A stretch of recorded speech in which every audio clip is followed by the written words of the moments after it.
इचलकरंजी शहराला सध्या कृष्णा आणि पंचगंगा या दोन योजनांद्वारे पाणी पुरवठा केला जातो.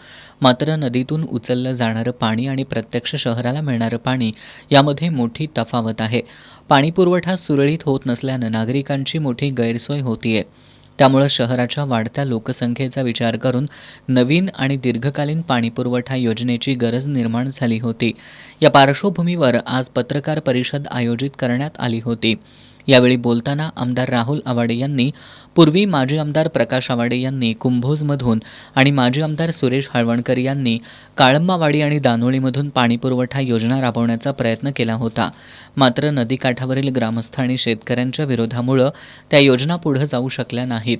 त्यानंतर अमृत 2.0 अंतर्गत सुळकुड उद्भव दूधगंगा पाणीपुरवठा योजना मंजूर करण्यात आली. मात्र त्या योजनेलाही सातत्यानं विरोध होत असल्यानं पर्यायी मार्ग शोधण्याची आवश्यकता निर्माण झाली. शहराच्या सन 2054 पर्यंतच्या लोकसंख्येचा विचार करून कोणताही विरोध होणार नाही अशी शाश्वत योजना उभारण्यासाठी गेल्या वर्षभरापासून योजनेचा अभ्यास आणि पाठपुरावा सुरू असल्याचं आमदार आवाडे यांनी सांगितलं. पाणी टंचाईच्या प्रश्नावर कायमस्वरूपी तोडगा काढण्यासाठी जुने दानवाड उद्भव राधाकृष्ण पाणीपुरवठा योजना राबवण्यात येणार असून या योजनेला कुणाचाही विरोध नसल्याचा दावा आमदार राहुल आवाडे यांनी पत्रकार परिषदेत केला. या प्रक्रियेदरम्यान कर्नाटक राज्याच्या हद्दीतील कल्लोळ बंधाऱ्यापासून सुमारे 1.5 किलोमीटर अंतरावर असलेल्या जुने दानवाड गावातील पुरातन राधाकृष्ण मंदिर परिसरातील जागा पाणी उपसा केंद्रासाठी निश्चित करण्यात आली आहे.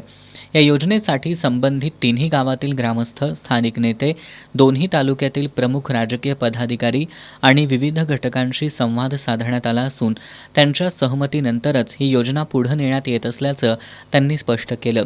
या योजनेच्या माध्यमातून इचलकरंजी शहराचा अनेक वर्षांपासून प्रलंबित असलेला पाणी प्रश्न कायमस्वरूपी मार्गी लागेल आणि नागरिकांना भविष्यात नियमित, शुद्ध आणि मुबलक पाणी उपलब्ध होईल असा विश्वास आवाडे यांनी व्यक्त केलाय.